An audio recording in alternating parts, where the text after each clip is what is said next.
Boa tarde, pessoal. Eu me chamo Kaline. Eu faço parte do grupo B. E o grupo B ele é composto por os demais colegas Vinícius Moraes, Vinícius Menezes, João Kennedy, Guilherme Soares, Kaline Santiago, no caso eu, e Felipe Fernandes. Essa é uma disciplina de ecologia de campo e ela é ministrada pelo professor Ali. Essa disciplina nós vamos abordar os zooplânctons, as suas diversidades que encontramos nas águas da praia de Ponta Negra do Rio Grande do Norte. O que são os zooplânctons? Zooplânctons são organismos heterotróficos que vivem suspensos em ambientes aquáticos. E o que isso quer dizer? Eles são seres heterotróficos porque eles não têm a capacidade de produzir seu próprio alimento através da síntese, né? Isso implica dizer que ele precisa de outros seres para poder se alimentar. Alguns especialistas, inclusive, dizem que os zooplânctons eles não são bons nadadores. Por quê? Porque eles não têm uma motilidade própria, eles são levados pelas correntes marinhas. E uma das coisas que eu achei bem interessante, uma das características do zooplâncton, é que durante a noite eles sobem até a superfície para se alimentar e durante o dia eles ficam na região da superfície funda, que é para evitar a luz solar. Os zooplânctons eles também têm um papel importante no fluxo da energia da cadeia alimentar. O que isso quer dizer? Eles são tão importantes que acabam sendo alimentos primordial para outros seres vivos marinhos. Sua diversidade, ou seja, seu poder de reprodução, né, de colonização é muito grande. E quando isso é afetado, ele pode ser afetado por questões físicas, né, da própria ação do homem, como também químicos na qualidade da água, ou seja, acidentes químicos como derramamento de óleo, né, nos rios ou até mesmo no mar, pode ocasionar comprometimento dessa espécie e, por tabela, comprometer a alimentação primordial de outros animais marinhos. Nos objetivos, só reforçando aquilo que eu já havia falado, já nos métodos, né?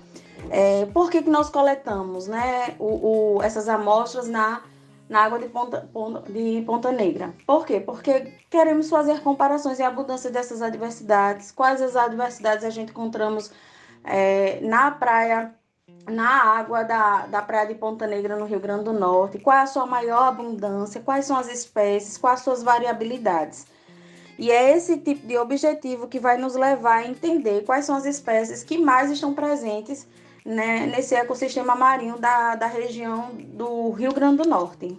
Vou estar agora abordando, né, os métodos utilizados que nos auxiliou na coleta dessas amostras lá nas águas de Ponta Negra, assim também como os equipamentos que nos auxiliaram essa coleta para que ela fosse realizada, né? Bom, vou iniciar logo com os equipamentos, tá? Foi levado para campo rede de zooplâncton, cilindro de filtro, balde, pincetas, garrafas PET, inclusive 6 garrafas PET que deveriam estar devidamente, previamente demarcadas. E uma solução de Lugol que a gente utiliza já no final, depois que as amostras estão armazenadas, para conservar as amostras. Bom, feito isso, a gente fica se perguntando como é que vai fazer a coleta e como é que a gente vai demarcar? Bom, de posse dos equipamentos, vamos cair para campo. Fomos para dentro da água e precisávamos, a técnica, ela pede o seguinte: para que pudéssemos coletar da forma adequada, era para ter demarcado 3 réplicas para cada profundidade, ou seja, uma distância do raso à profundidade, ou seja, do raso eu iria coletar 3 réplicas e do fundo eu vou coletar mais 3 réplicas. Porém, a distância de um ambiente para o outro devia ser de 20 metros. E aí você me pergunta, mas por que essa distância de 20 metros? Bom, o intuito principal é avaliar a diversidade, a abundância de diversidade dos dois ambientes, tanto do raso quanto do profundo. Feito isso, aí nós temos uma etapa para coletar, né? A gente não entra e joga uma rede e coleta de qualquer forma, não. Nisso, você de posse do material necessário para cair dentro da água, em cada ambiente já demarcado. Você segura a rede de zooplâncton, certo? Com um copo filtrado bem, inclusive bem parafusado, ou seja, bem nivelado com o cilindro. Anda 20 metros paralelo à linha da costa, filtrando, vulgarmente falando, a boca da rede abaixo da superfície da água. Levanta essa rede e tira o copo com a amostra. A amostra está ali dentro daquele copo, pega essa amostra, transfere o conteúdo para para a garrafa que já está previamente marcada, fecha a tampa e guarda. Feito isso, é bom sempre observar o seguinte: transferiu, se certificar que realmente a amostra está sendo armazenada na amostra correta, na garrafa correta. É bom observar, em algumas amostras dá para a gente ver já alguns zooplânctons vivos na garrafa. Feito isso, transferiu, está na garrafa correta, adiciona uma loção de Lugol para conservar essa amostra. Essa é a técnica que utilizamos para fazer a coleta dos zooplânctons. E o objetivo dessa coleta é observar os dois ambientes, a abundância de variabilidade que nós temos, tanto no raso quanto no profundo. Espero ter esclarecido até aqui. E o legal é que esse foi o primeiro método, né, de coleta, né, foi coletar. Agora a gente precisava era analisar, né, entender o que foi coletado em campo nas águas de Ponta Negra. Feito isso, levamos as amostras para o laboratório. Chegando no laboratório, foram divididos, né, foram 6 garrafas, 3 rasas e 3 fundas, né, os 2 ambientes que nós exploramos. E a gente precisava saber que espécie tinha ali naquelas amostras. Então, separamos 3 recipientes para poder analisar essas amostras, né, as placas de Petri. Levamos para a lupa, ali enxergamos que já tinha alguns zooplânctons, mas não dava para enxergar bem a morfologia, a estrutura bem dessa espécie. E foi quando nós fomos para um auxílio de um microscópio, e aí sim, com a objetiva de 40, utilizando a técnica de varredura por campo, foi que a gente pôde realmente enxergar nitidamente a morfologia das espécies que estavam na nossa amostra. Para nossa surpresa, nas nossas amostras rasas e profundas, nós encontramos muito mais copépodes calanoides e cicloides, né? Com exceção da amostra profunda, que nós encontramos um amigo chamado Luciferidae.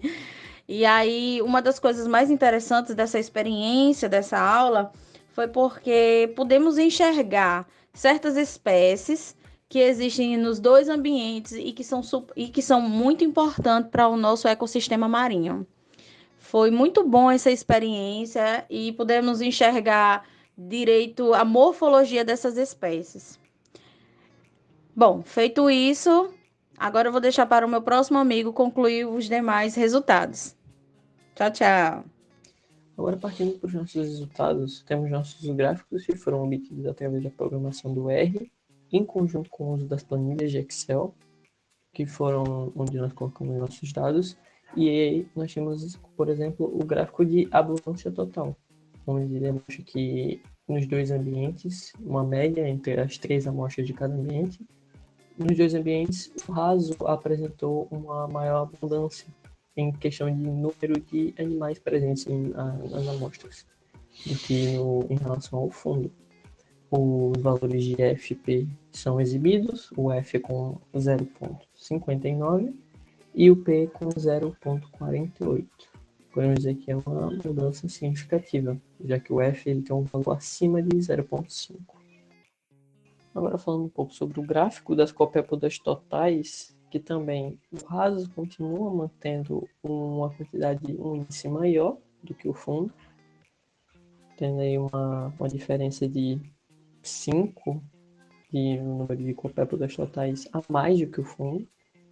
E podemos ver que o valor de F é um pouco maior dessa vez, maior até mesmo do que o valor médio de 0,5. Ele possui o valor de 0,768 e o valor de P de 0,43, ou seja, também uma mudança significativa. E como podemos ver, a quantidade maior de espécies ainda se concentra no raso.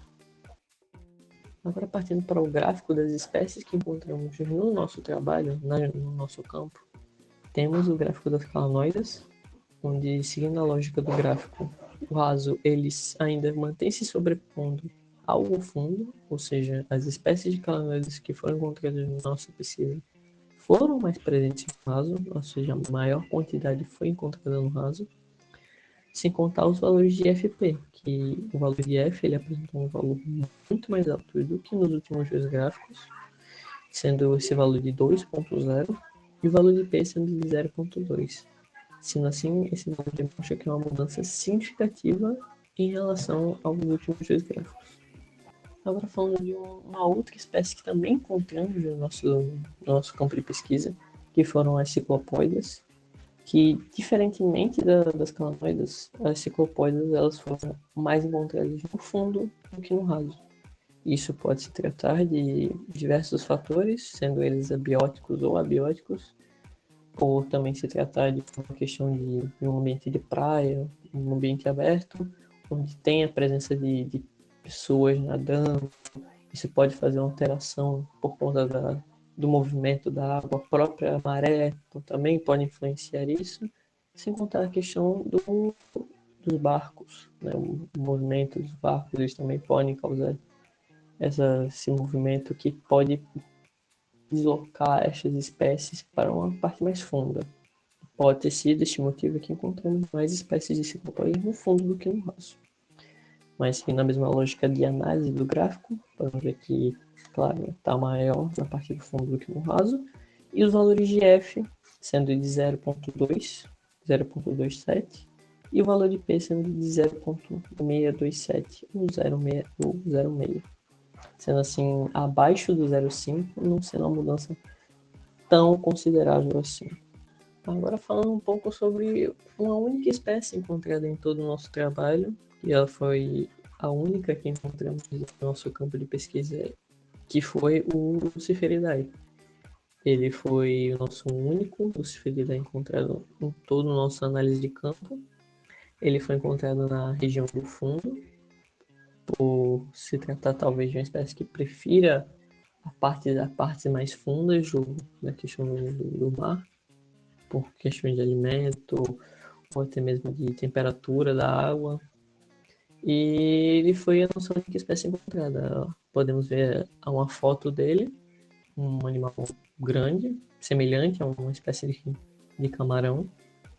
E podemos ver que só encontramos um, então ao fundo foi o único que se sobrepôs na análise desse gráfico, e o raso não teve nenhuma amostra. Então o valor de F ficou equivalente a 1 e o valor de P ficou equivalente a 0,374. Vou falar do gráfico sobre a cirripedia, conhecido como as cracas. Durante a observação das várias amostras que fizemos, tivemos uma certa dificuldade de observar as espécies, um tanto como miúdas e sem forma definida. Por conta de nossa própria ignorância, mas com estudo e perguntando algumas coisas ao docente, observamos e tivemos uma certa numeração clara, porém pouco, das cracas presentes. Acreditamos que possa ter mais algumas amostras que tinham mais cedo e sim uma identificação clara, mas estas foram as mais sucintas. No gráfico do lado, só conseguimos achar no fundo e nenhuma amostra na parte do raso, sendo o valor de F1 e o valor de P 0,3. Um certo consenso e observação particular minha foi que alguns dos outros grupos acharam mais holoplâncton do que o meroplâncton. Dá para ver no gráfico ao lado quanto a esmagadora quantidade de holoplâncton que achamos, em sua maioria copépodas. Representado pelo valor de 3 indivíduos, achamos de meroplâncton as cracas, citado no slide anterior, mas pode ser um número um tanto irrelevante pela quantidade tão mínima que achamos, mas mesmo assim é um valor digno a se colocar. Mas dá para ver o gráfico do lado o quão é pouco, o quão é mínimo. O valor de F é 0,8, o valor de P é 0,4. Novamente reforçando, o gráfico de holoplâncton, tanto na parte rasa e funda, é muito maior. O gráfico, logicamente, tende a não mudar quanto a meroplâncton, já que o único ser que possui uma fase de vida em um estágio de plâncton e depois se subverte a outra são as cracas, tendo basicamente só 3 delas na amostra citada na imagem do gráfico anterior. Representando um valor muito abaixo em comparação à quantidade de plâncton, que é sua grande maioria copépodas. Não tem tanto uma diferenciação em valor de F e P por causa disso. Após algumas análises, tanto os gráficos e observações práticas durante o trabalho, tanto na parte laboratorial e quando estava na área prática, na praia, uma das observações do docente foi a quantidade granulada que havia das garrafas e citou que tudo aquilo era provavelmente plâncton. Tudo isso enquanto estava na parte rasa e quando chegamos na parte funda. Por mais que as amostras mudaram durante o período de greve, isso é um fato a se considerar, a se falar, mesmo que essa quantidade em questão de estatística não esteja no trabalho em si, mas é algo bom a se citar. Isso aumentou, porém de maneira diferente. A quantidade de seres que havia na parte rasa era bem maior, como mostrado no gráfico ao lado, diferente da funda, que havia diversidade maior de espécies, mas a quantidade dela diminuía em uma taxa mediana considerável. Agora, falando sobre a parte da diversidade de espécies, desde a aparição do Luciferidae e as cracas, isso determinou uma quantidade bem maior de diversidade do que na parte rasa, igualmente mostrado no gráfico ao lado. Na parte rasa havia uma quantidade majoritariamente maior de indivíduos copépodas, o que foi quase como um consenso geral de todo mundo que estava fazendo esse trabalho. Provavelmente o motivo disso é um pouco mais lógico. Sempre irá haver uma diversidade maior de espécies em partes mais fundas de praias, dependendo da demanda de energia de toda uma cadeia alimentar, o que nos dá hipóteses e teorias. Os objetivos foram alcançados? Sim, achamos que realmente foram alcançados. Conseguimos fazer boas observações. Não tivemos dificuldade certeira com os métodos e apenas alguns deslizes acerca da observação taxonômica de alguns plânctons. Ficava difícil durante o trabalho a gente conseguir determinar se isso aqui era um copépodo ou era outra coisa. Tinha muita das amostras que, tipo assim, não dava para saber com certeza que ser era esse. Observações dos gráficos iriam nos acionar mais informações. Foi uma certa satisfação em alguns sentidos, nossos esforços foram válidos. Algumas vezes ficava um pouco complicado ler alguns numerais, e entre outros, isso tudo da parte de gráficos. Mas quando parávamos para ver as amostras e ler na planilha, as coisas ficavam um pouco melhores, ficavam mais claras. De acordo com os gráficos e comparando as amostras, sim, conseguimos ver uma diferença um pouco notável de variabilidade de espécies das partes fundas e rasas. Por mais que a parte rasa tenha uma maior quantidade de copépodas, o que é um bom consenso de todo o grupo, repetindo, não era tão diversificado, mas sim rico, ao contrário da parte funda.